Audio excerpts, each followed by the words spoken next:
차려놨는데 뭘 들어와서 그래. 어머니 제가 다 해야 되는데. 너도 힘들잖아. 맞습니다. 자, 며느리도 친자식처럼 대하는 시어머니 덕분에 늘 화목한 형식 씨 가족. 잘 먹겠습니다. 그런데 어머니가 손수 챙겨주는 밥 한 술에 형식 씨가 무척 당황합니다. 어머니, 먹자 먹어. 이 생쌀을 어떻게 먹어요? 생쌀을 어떻게 먹긴 어떻게 먹어. 그냥 입에 넣고 냥냥냥 먹으면 돼. 자자자자자. 입 벌리고. 갑자기 아들 입에 생쌀을 밀어넣는 연자 씨. 자, 한 숟가락 더 먹을까? 응, 자. 어머니 왜 이러세요? 한 번도 본 적 없던 연자 씨의 모습에 가족들은 할 말을 잃습니다.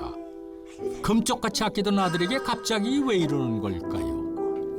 자, 그래. 아유 꼭꼭 씹어. 어서.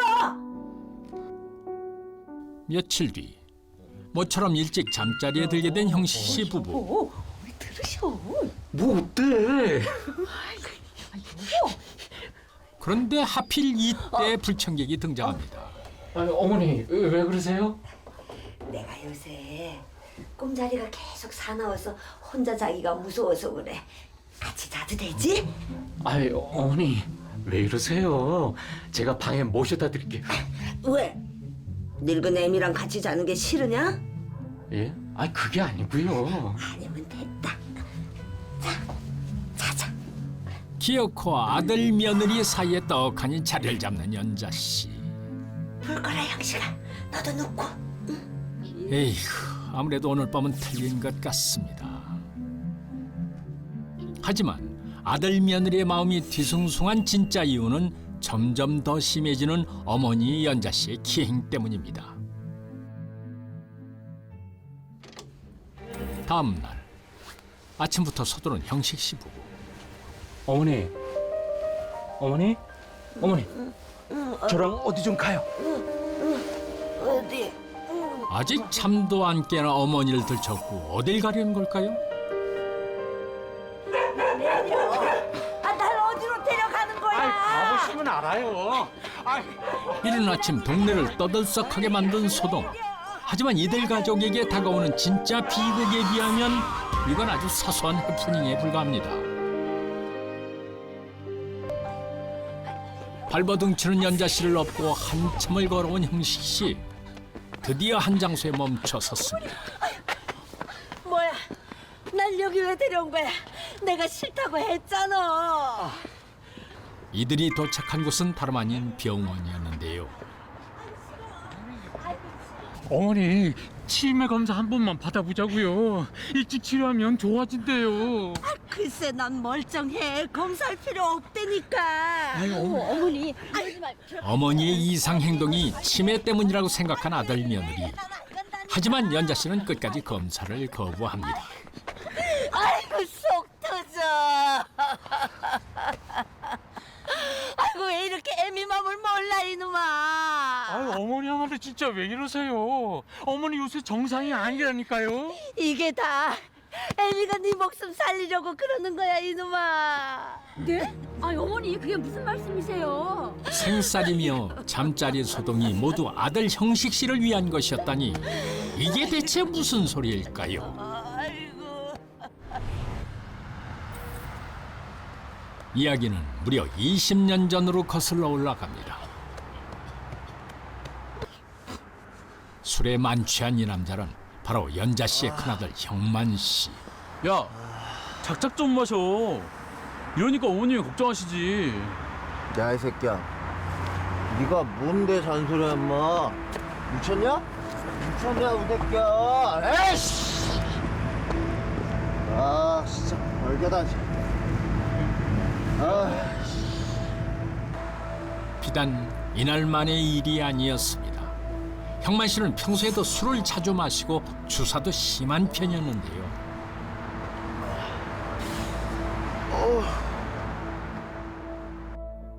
그런데 그날 이후 며칠째 집에 들어오지 않은 큰아들 형만 씨. 어머니! 형규야. 왜 이래? 왜 큰일 났어요? 왜? 형님이. 형만이가 왜? 말해봐. 형만이가 왜? 형만 씨에게 무슨 안 좋은 일이라도 생긴 걸까요?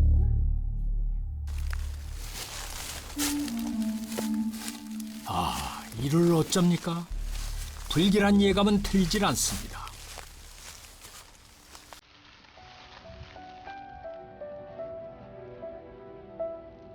차가운 강가에 남아있는 건 형만 씨의 신발 한 짝뿐이었는데요. 술을 먹고 헤매다 사고를 당한 모양입니다.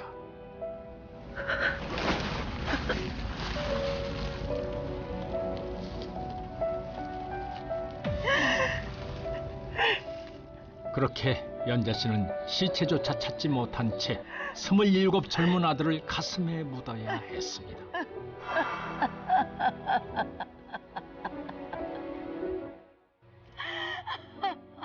그리고 그렇게 10년이 흘러갑니다. 형규야. 형규야. 형규야. 둘째 아들 형규 씨마저 자취방에서 스스로 목숨을 끊고 말았는데요. 너까지 이러면 어떡해, 형규야. 형규야.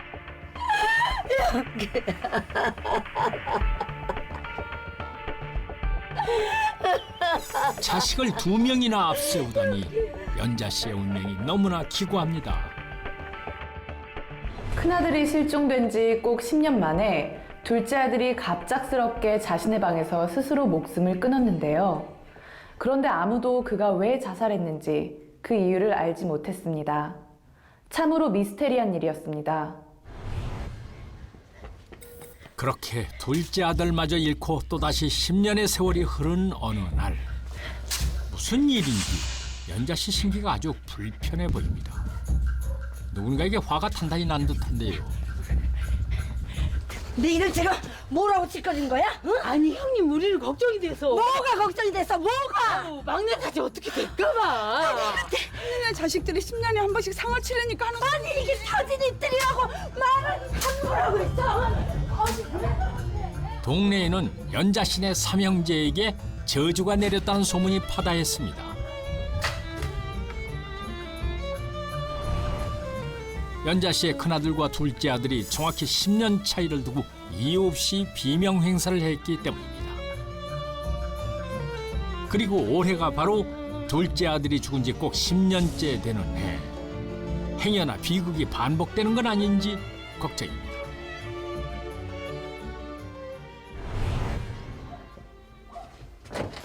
그런데 외출 준비를 하다 갑자기 쓰러진 형식 씨. 형씨가 정신 차려. 형씨가 정신 차려라. 너까지 왜 이래? 형씨가 정신 차려. 형씨가 애미야, 얘 왜 이러냐? 어머니 요즘 이가 좀 이상해요. 밤에 잠도 잘 못 자고 막 소리 지르고. 어머니 어떡해요? 뭐? 형씨가? 아이고 형씨가. 이거 큰일입니다. 정말 소문처럼 막내 아들마저 안 좋은 일을 당하게 되는 정신 차려. 걸까요? 형씨가. 저주는 믿지 않는다지만 결국 점집까지 찾아온 연자 씨. 아들 목숨이 달린 문제인데 어쩌겠습니까? 자식이 셋이 아닌 것 같은데. 예? 어디서 거짓말이야? 그거를 어떻게? 이게 무슨 말입니까? 연자 씨에게 새 아들 말고 또 다른 자식이 있다는 거예요? 애들 아버지 세상 뜨기 전에 생긴 애라. 너무 힘들어서 지웠는데. 그 애가 너무 한이 맺혀서 지 형제들 해코지하는 거야. 예. 그럼 제가 우리 애들을 잡은 거예요? 저사님, 그럼 어떻게 하면 좋아요? 우리 형식이 어떻게 하면 좋을까요? 막내 살리고 싶으면 내 말대로 해. 연자 씨의 낙태 때문에 저주가 찾아왔다는 것입니다.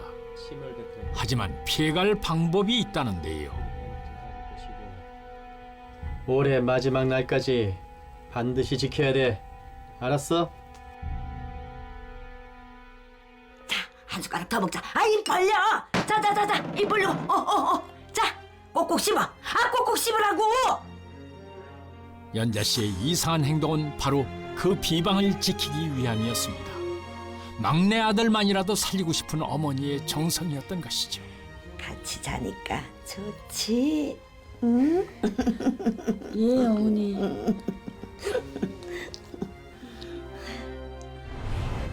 하지만 그런 저주란 게 정말 존재할까요? 어머니, 그런 사기꾼 말을 요즘 세상에 무슨 저주예요? 그럼 네 형들이 갑자기 왜 그렇게 됐겠어? 형씨가 제발 애미 말 좀 듣자. 너까지 잘못되게 할 순 없어. 글쎄, 그런 건 다 미신이라고요. 어우, 속 터져. 당신 말 좀 해봐. 여보, 손해날 거 없으니까 그냥 어머니 말씀대로 하자. 어? 당신? 어차피 올해 한 달밖에 안 남았잖아. 며느리 지혜 씨는 아예 시어머니 편으로 돌아섰습니다. 남편의 형들이 줄줄이 요절했다니 겁이 날 만도 하지요.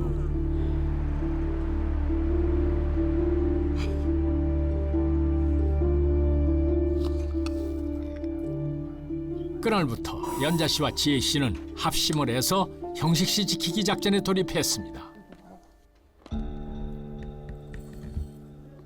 그런 두 여자 사이에 끼어 반항 한 번 못하는 형식 씨. 미신이야. 어차피 항의해봤자 통하지도 않습니다.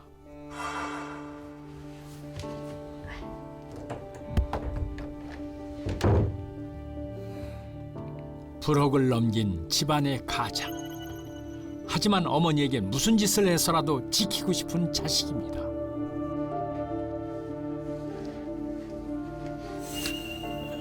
(10년마다) 반복되는 집안의 저주, 그리고 저주받은 해의 마지막 한 달.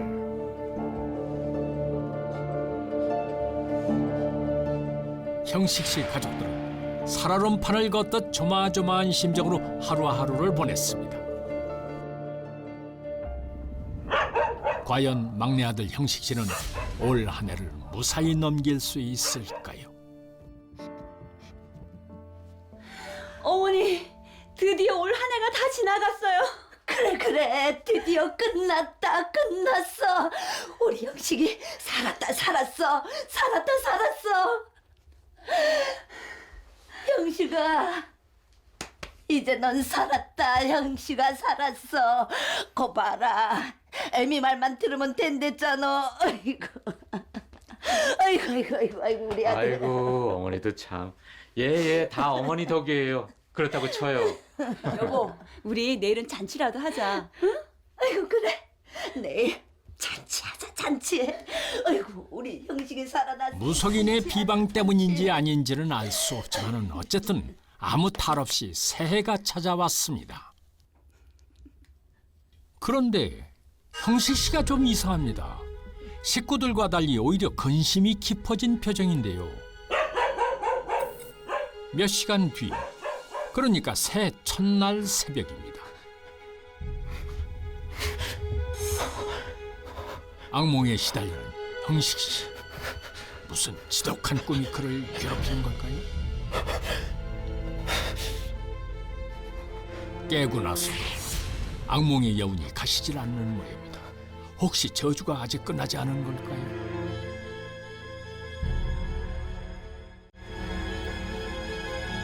동이 트자마자 집을 빠져나와 야산에 오른 형식 씨. 불안한 표정으로 산을 헤매고 다닙니다. 그는 대체 왜 이러는 걸까요?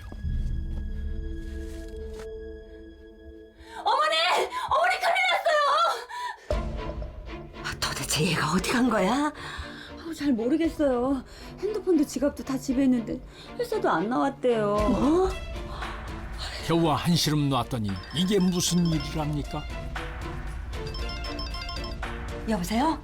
형식이냐? 예? 어머니 왜요? 무슨 일이에요? 설마 막내 형식 씨에게 안 좋은 일이라도 생긴 걸까요?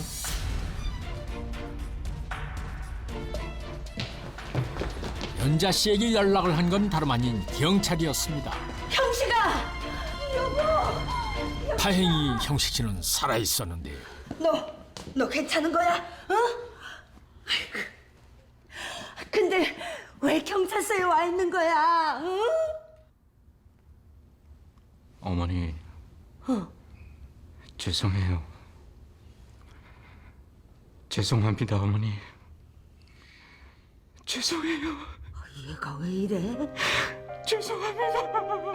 갑자기 사죄의 눈물을 흘리는 형식 씨. 그 눈물 뒤에는 저주보다 더 기막힌 사연이 있었습니다.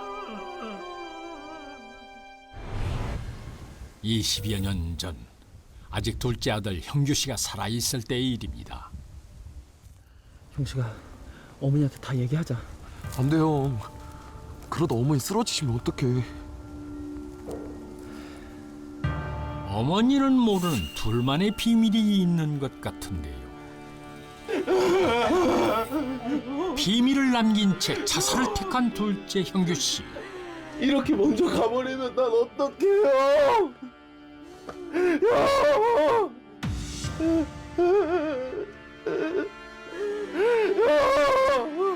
둘째 형규 씨가 목숨을 버리면서도 밝힐 수 없었던 비밀은 대체 뭘까요?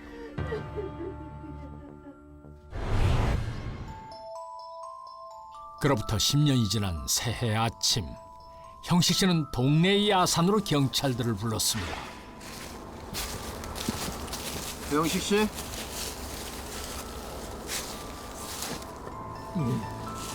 신고하신 내용 틀림없는 거죠?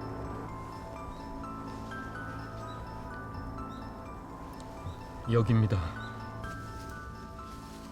바로 이곳에 오랫동안 숨겨왔던 형제의 비밀이 묻혀 있는 걸까요?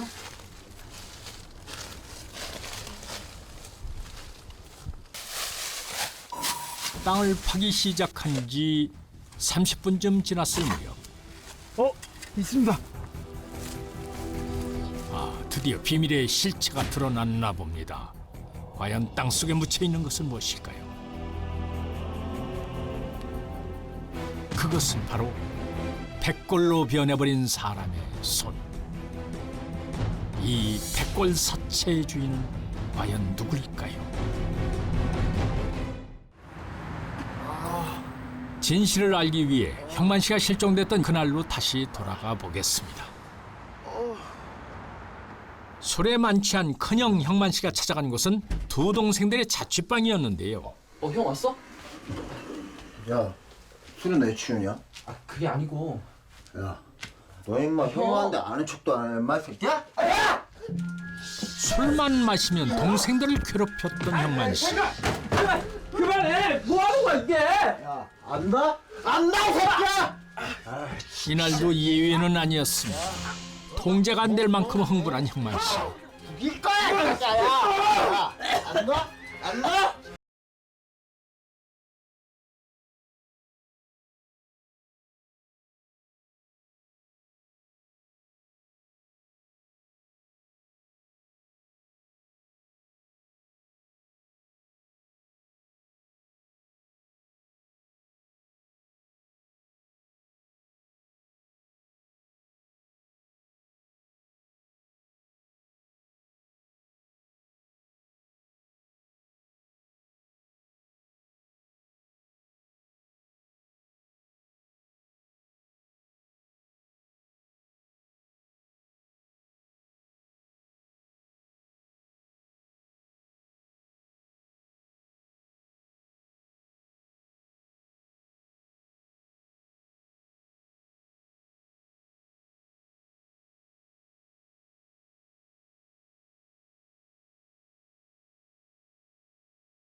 실종된 것처럼 위장하기로 한 것입니다.